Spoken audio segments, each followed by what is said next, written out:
This is fake, this is fake, and this is fake. This guy got robbed for house value worth of cards that were about to get graded. There's a lot of talk these days on all the people doing their thing at Costco. The only difference this week is that we're at Target, and plenty of people cover that stuff already. But I wanted to talk about a different, darker side of the community. Normally, most of us buy our product from our trusted online shop or local LGS. Others may go to their Collecticons, and then there's other people that still just prefer strictly going to GameStop or Walmart, and you're done. But it doesn't work that way for everybody. Some people like going to like OfferUp or Facebook, maybe even Craigslist.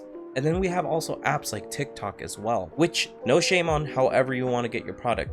You do you, boo-boo.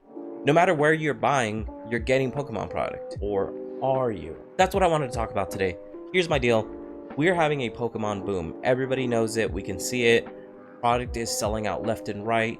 You're either fighting for it at Target, you're using a bot or some kind of Discord community to tell you when your product is up. But not everyone wants to wait outside of a Target or a Best Buy at 6 a.m. so that hopefully someone else can grab the product and block it out so you don't get any. There's lots of ways to make money in this community, and so some people sell the shovels, others sell the dream, and some people sell the product that looks just like product. You know what I'm saying? Some people like to sell the gold, but it's not gold because maybe it's like silver.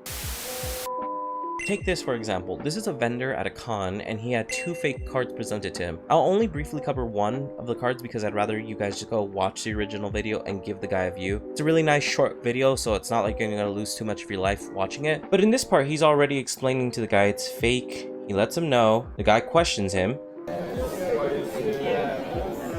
And then he goes out of his way to show him an example, even rip one of his own cards to do a rip test. And of course, the guy walks off. There's nothing else that can be done. There's no transaction that's going to take place. And although I think he handled the situation pretty well, he still gave the fake card back. It still exists. It could potentially be in circulation right now because the guy clearly didn't want to do a rip test to prove the card was fake or not. But if it wasn't for his knowledge of the product, there's no other way to put this other than a loss. But here's my thing. Imagine if he didn't know. Imagine if he didn't check it. Imagine if he wasn't cautious and didn't do his due diligence.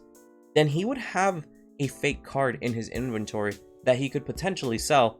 And now imagine some scenario where somebody else making another YouTube video buys a product, doesn't think twice, doesn't check it, or maybe they're aware and they want it for content. They buy it and then they throw this whole guy's career down the drain potentially.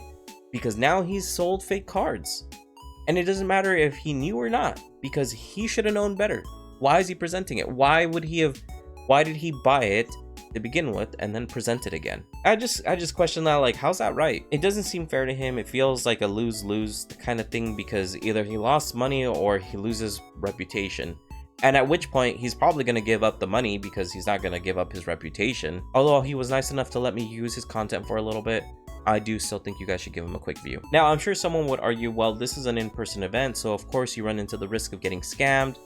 But let's say, what about TikTok? This is a big name app. People download this by the millions. There are millions of people on this application. But yet, fake product is being advertised by them on the shop. I'm confident that around this time of year, you can open up their app and see it being displayed, offered to you that, hey, Fusion Strike for $90. Brother, what? Good luck trying to get that right now on the TikTok app. But there are some people that are going to take a chance. There are some people that don't know any better. There's probably a great loving wife out there that is like, man, I know my husband would love if I could get him a box of Fusion Strike for $90. And for $90, that's a steal. And they might not think twice. They might order it. They might bundle it up and seal it up for Christmas.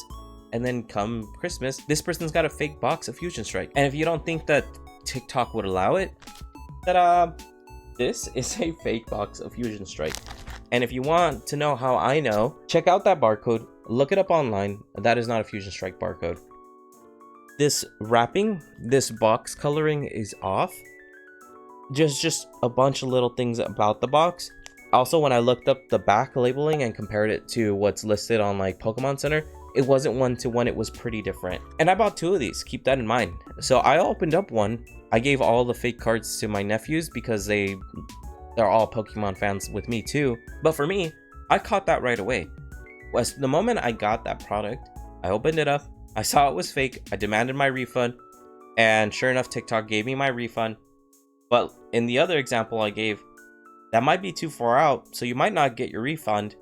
and you're out money, and depending on how much more they may have bought, that could be a lot of money, and that sucks. I mean, there's probably a funny scenario in the future where I could see someone's bought this product, sealed it away forever, thought it was real, and then they're making this video about Fusion Strike being sold for 100 grand. Now, keep in mind, obviously there's ways to detect this on TikTok.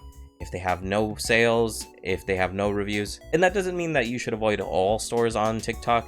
I believe I don't sell on TikTok, but if I did right now, I would have no reviews. So nobody should have any reason to buy from me. When I first got into this hobby a couple years ago again, I would take risk all the time. It was normal. It's okay. It's not a bad thing. You just have to be cautious about how you take these chances, when you're going to take that risk and when you shouldn't. The moment I started to resell Japanese product, that was a whole different scare in itself, because you have to find a supplier, you hope that they don't scam you, you have to trust in the honesty culture that they have over there when they're going to send you their product. Then you have to check it the moment it gets there to make sure there's even product in there, on top of making sure it's real. And then it's a whole new layer of selling it, which, did I mention I have a website? No. Because you should check it out. It told me to tell you that.